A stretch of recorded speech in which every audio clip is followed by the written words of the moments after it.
Camila, nós fizemos aqui o merchan do Varandão, e aquela área ali onde está o Varandão, Praça Calógeras e toda a avenida que segue até a Praça da Estação, tem se desenvolvido com bares, restaurantes e, coincidentemente, é uma rua larga.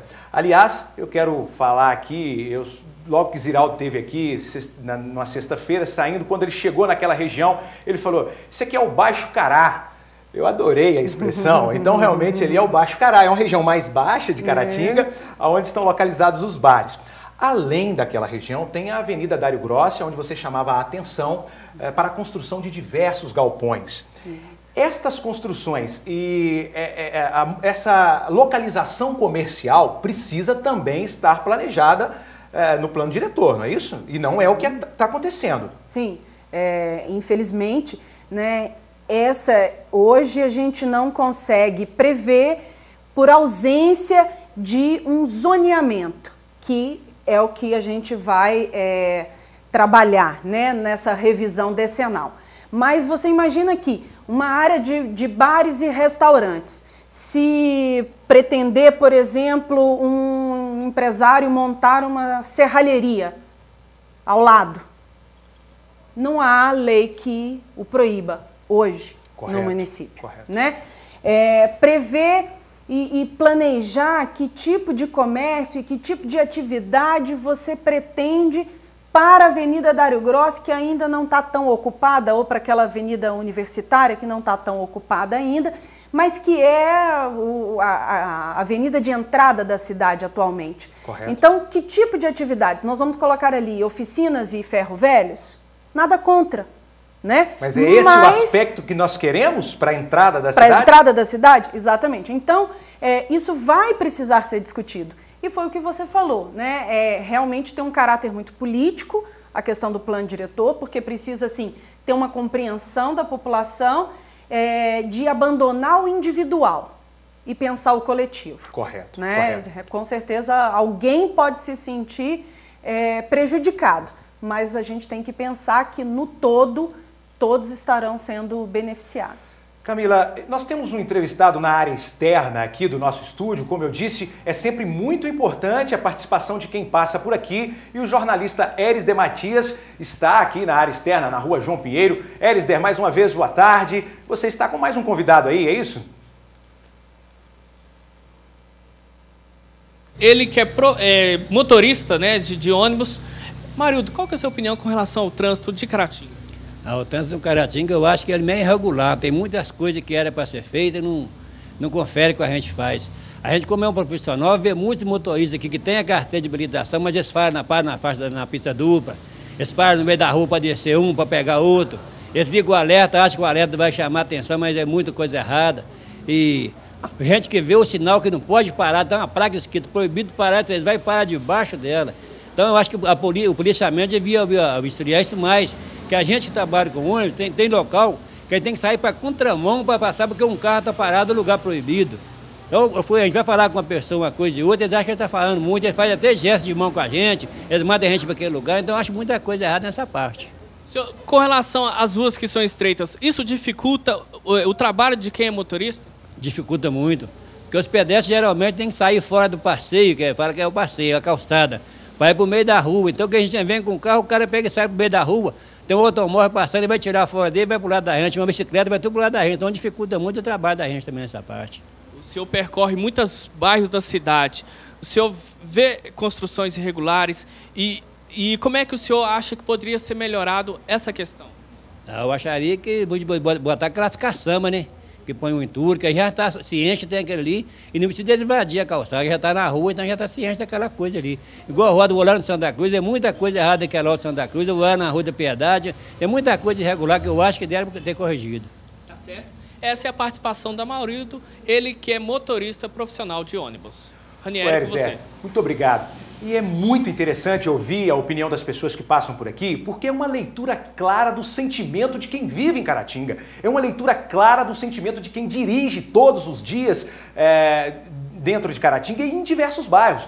Camila, e é muito interessante que por mais que o cidadão não saiba o que é um plano diretor, ou que ele responsabilize a polícia militar, como o nosso convidado ali fez, e de responsabilidade também da educação do povo, mas está tudo ligado diretamente ao plano diretor, né, Camila? Ele sabe do problema, né? Assim, a população sente o problema diariamente. Foi o que eu disse da questão do bem-estar, né?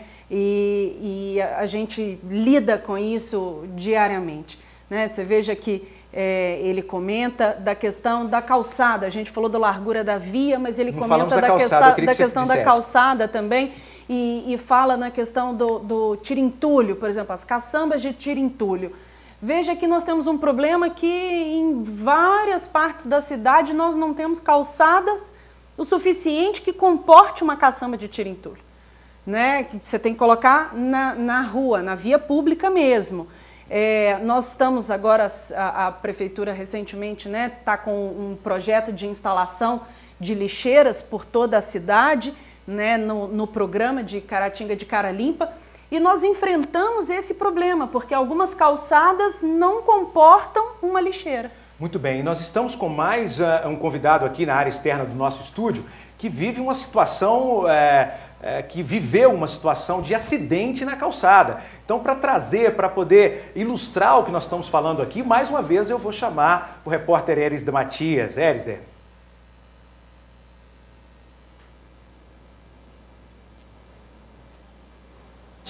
A questão da calçada, muitas pessoas questionam, essa é uma função da prefeitura ou do próprio proprietário daquela casa ou daquele comércio? Eu estou ao lado da Roselis Aguilar, ela que é pedagoga e vai falar para a gente a opinião dela sobre a questão das calçadas.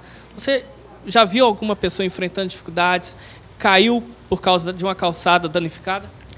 Olha, é incrível que pareça, tá? Com muita tristeza, muito pesar, que eu estou representando aqui a minha mãe, que tem 20 dias, que encontra-se com o ombro quebrado, e ela está praticamente já marcada vai submeter a uma cirurgia. Ela é diabética, ela tem problema de pressão, hipertensa, né? Então, isso envolve toda a inconsequência da falta de um planejamento. É um idoso. Sabe o que a gente está todos os dias? Sabe como que está sofrendo a minha mãe? Imagino aqueles outros que também já aconteceram, porque à medida que a gente vai conversando, a gente vai descobrindo várias outras pessoas dentro de Caratinga, principalmente no centro de Caratinga, entendeu? A falta de planejamento de construir uma calçada mais segura. Está com muitos buracos e isso é muita tristeza. Para você, antes dessa queda, eu imagino que você tenha procurado orientação. Essa calçada, ela é de responsabilidade da prefeitura ou do proprietário daquele estabelecimento comercial ou de uma residência? Eu mesma procurei o nosso prefeito Marco Antônio e ele me falou que é da responsabilidade do proprietário do imóvel. Isso, com certeza, ele falou comigo, nem foi por e-mail, foi pessoalmente. Mas talvez a falta de um planejamento, de uma fiscalização, isso acaba prejudicando, fazendo com que aquela calçada não seja reformada. Né? Não, com certeza. E ele ainda garantiu que vai realmente fazer um serviço rápido para poder evitar com que as pessoas estejam caindo, porque nós estamos falando de idosos, mas muitas pessoas, independente de idosos, estão caindo, estão quebrando os pés, porque eu vi 2 amigas minhas que quebraram o pé. Então, assim, é interessante realmente sentar, ter um plano diretor organizado, planejado, aí sim, proporcionar realmente a nós, caratinguenses, termos uma condição melhor. Essa é mais uma opinião de um morador aqui de Caratinga sobre a discussão do plano diretor. A gente volta com você, Ranieri. Erisder, mais uma vez obrigado. E mais uma vez nós percebemos o sentimento do caratinguense em relação ao planejamento.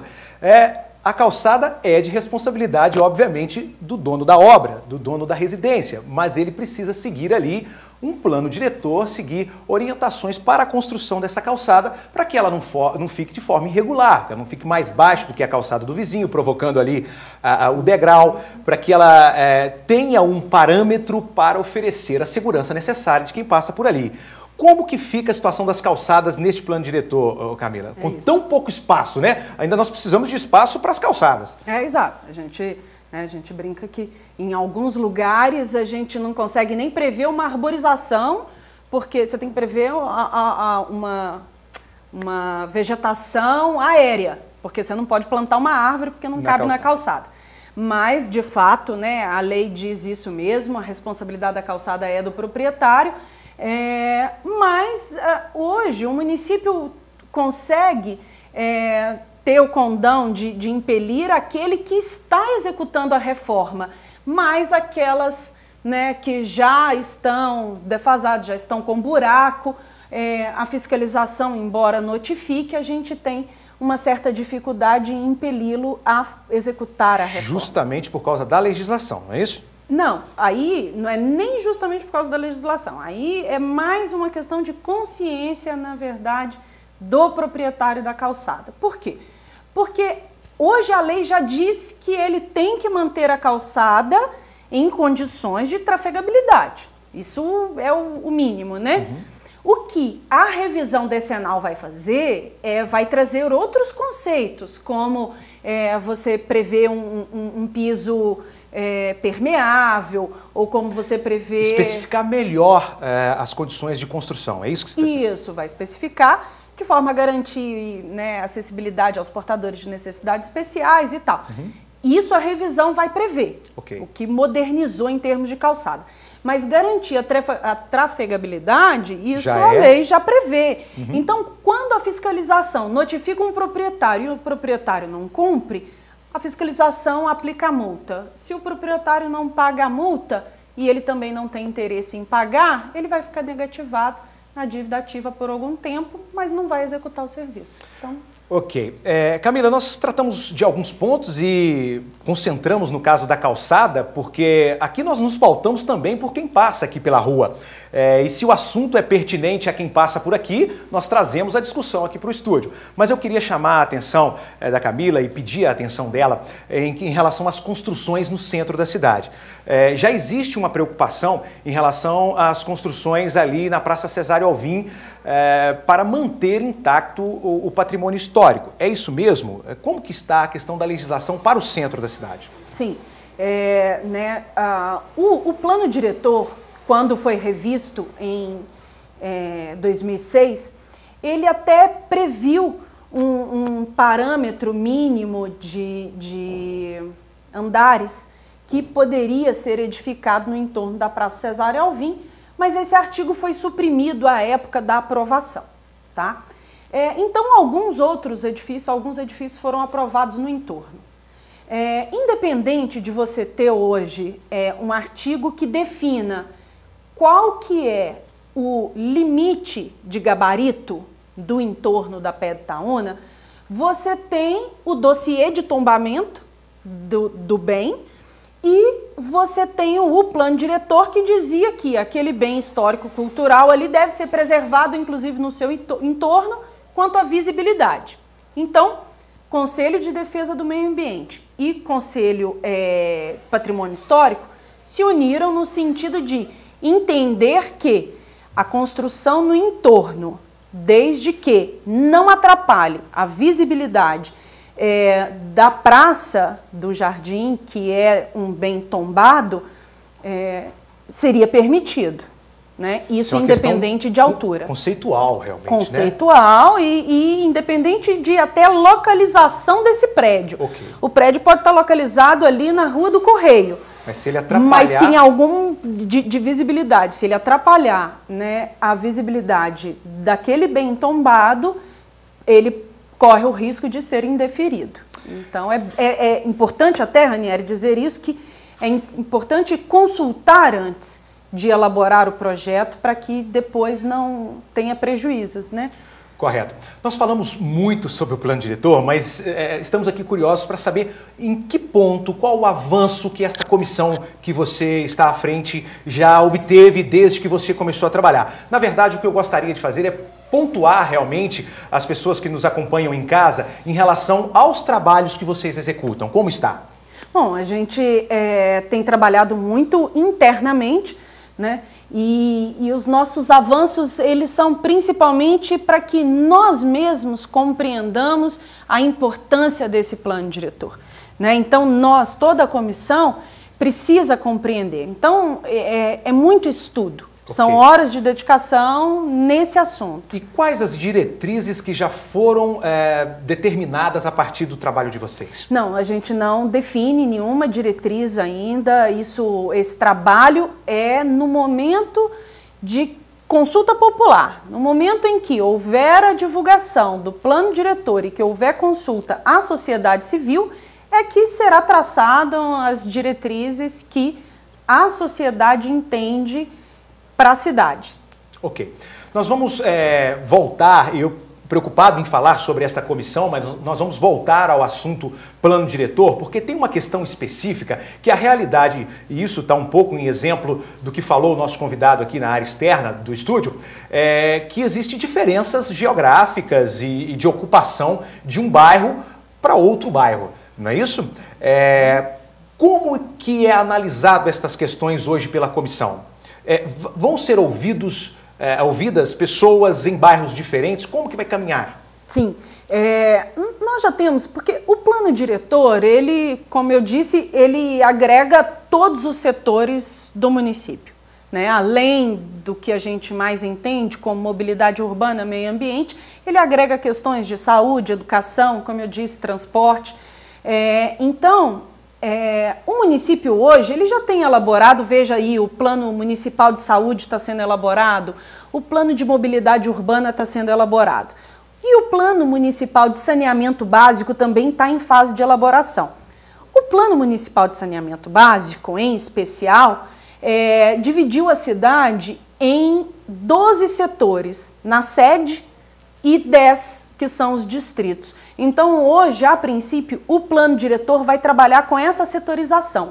São 22 setores, 12 na sede do distrito, né, e os 10 distritos. Eu queria que você exemplificasse como o plano diretor identifica e propõe mudanças na área da saúde e da educação, que parecem distintas, mas não, é identificado as necessidades de cada bairro, de cada localidade? Sim, o plano diretor, como eu disse, ele agrega todas essas informações que estão relacionadas ao município como um todo, né? E que possa definir essas políticas públicas para os próximos anos. Então, de uma certa maneira, a saúde, você vai prever se o atendimento básico, se o atendimento familiar naquele bairro é suficiente, que é o que já o Plano Municipal de Saúde já identifica agora também. Você só traz o Plano Municipal de Saúde para dentro do plano diretor. E aí você vai prever esses crescimentos a curto, médio e longo prazo para aquela região. E aí você vai imaginar quantos postos de saúde você precisa naquele bairro para daqui a 10 anos. Muito bem. Nós estamos ao vivo aqui com o painel político nesta segunda-feira e, como dissemos, todas as segundas-feiras ao vivo e no decorrer da semana, a reprise do programa. E está conosco aqui também o Varandão Grill. Forte abraço para todos que nos acompanham lá no Varandão Grill, com o apoio institucional conosco aqui. Nosso muito obrigado. E na hora de você escolher o local para fazer as suas refeições, o happy hour do final do dia, ou mesmo a balada do final de semana, Varandão Grill é uma boa opção. A todos lá, o nosso muito obrigado pelo apoio e pela força. Bom, como eu disse, nós estamos aqui com a Camila Leitão, que é especialista em direito ambiental e urbanismo, está à frente da comissão que discute o plano diretor de Caratinga. E Camila, nós estamos aqui chegando bem ao final. Eu queria que você deixasse uma expectativa para a população de Caratinga. Eu gostaria que você pontuasse como estão os trabalhos e também uma expectativa para o futuro. Creio que você talvez seja a que mais está envolvida e que mais tenha boas expectativas sobre esse trabalho. profissionalmente a gente costuma dizer que não é bom usar a palavra paixão, né? Mas eu sou uma eterna apaixonada pelo tema. Eu discordo. Tem que ser apaixonado. Eu sou uma eterna apaixonada pelo tema, não tem jeito. E a minha expectativa, né, em si, e eu acho que a expectativa também do prefeito, que nos cobra né, vai nos cobrar resultado nesse sentido, nós teremos então, no ano de 2006, a conclusão dessa revisão decenal do plano diretor. E a minha expectativa pessoal é que a comunidade participa de fato, que ela se envolva, que ela discuta, que ela procure saber e que ela se envolva realmente nesse assunto. Por quê? Porque isso vai propagar na sua vida pessoal. Tá certo. Bom, quando trouxemos a pauta aqui para o painel político, a discussão dos nossos jornalistas aqui é que o assunto não está ainda tão evidente na cidade. Mas a nossa proposta aqui é realmente implantar a discussão, trazer a discussão para a televisão. Nós vamos, como eu disse, desenvolver outras pautas em outros programas sobre o assunto, porque temos certeza que o planejamento faz parte de um futuro com desenvolvimento e com sustentabilidade. E eu gostaria que você pontuasse, deixasse as suas considerações finais aqui também sobre o desenvolvimento de Caratinga. Nós estamos desenvolvendo, como eu disse, temos loteamentos sendo construídos, novas construções também no centro da cidade, e é o que nós desejamos mesmo para a nossa cidade: desenvolvimento, economia forte, crescente, comércio cada vez mais vibrante, mas com sustentabilidade. E antes de você terminar, e me preocupei aqui, eu queria que você deixasse uma expectativa também em relação a esta grande obra da Copasa que estamos acompanhando em Caratinga. Obra essa que tem um impacto muito grande, mas que, se esse impacto for bem planejado, ele pode ser positivo. Por favor. Bom, a nossa expectativa, e aí a nossa expectativa pessoal em relação a essa obra da Copasa, é que o impacto, ele não tem como não ser positivo, entende, Ranieri? Até onde já chegou, nós já temos, né, boa parte do esgoto sendo coletado, então a gente está aí aguardando, né, a conclusão da estação de tratamento de esgoto. Esperamos que isso aconteça o mais breve possível, que o governo do estado consiga concluir a questão de ordem financeira para a conclusão dos trabalhos. Eu, particularmente, acompanhei de perto e estive preocupada durante um tempo com a paralisação das obras, porque em termos ambientais é complicado paralisar uma obra que está passando à margem do curso d'água. Mas acompanhamos e esperamos que isso seja concluído o quanto antes. Tá certo. Mais uma vez, obrigado a Camila. Nós agora, com 3 minutos para 1h da tarde, o painel político de hoje trouxe uma discussão que, como eu disse, ainda está muito no início. Nós estamos falando de um plano diretor para Caratinga, que já existe há algum tempo, como a Camila explicou aqui, mas que precisa ser aperfeiçoado. Em algumas cidades, esse plano diretor é discutido de 2 em 2 anos. Aqui em Caratinga, em 2016, ou seja, no ano que vem, nós teremos 10 anos desde dos últimos trabalhos dos planos diretores em Caratinga. Pretendemos um crescimento para a nossa cidade com sustentabilidade. Eu acredito que a participação popular é a ferramenta principal para a construção de um bom plano diretor. Claro, ouvindo também os interesses de desenvolvimento dos empresários, mas principalmente com a participação efetiva da classe de engenheiros da cidade. E é aí que nós chamamos a atenção dos professores de engenharia aqui da rede de ensino Docton, que tem uma participação importante na construção dessa cidade. Falamos também do Sindicato dos Engenheiros, dos sindicatos da construção civil e todos os envolvidos nesse assunto. A Camila, como eu disse, é especialista em direito ambiental e urbanismo e por isso se preocupa tanto com o desenvolvimento e participa dessas discussões. Camila, mais uma vez, obrigado. Obrigada a você, Ranieri, parabéns pela escolha do tema e eu me coloco sempre à disposição.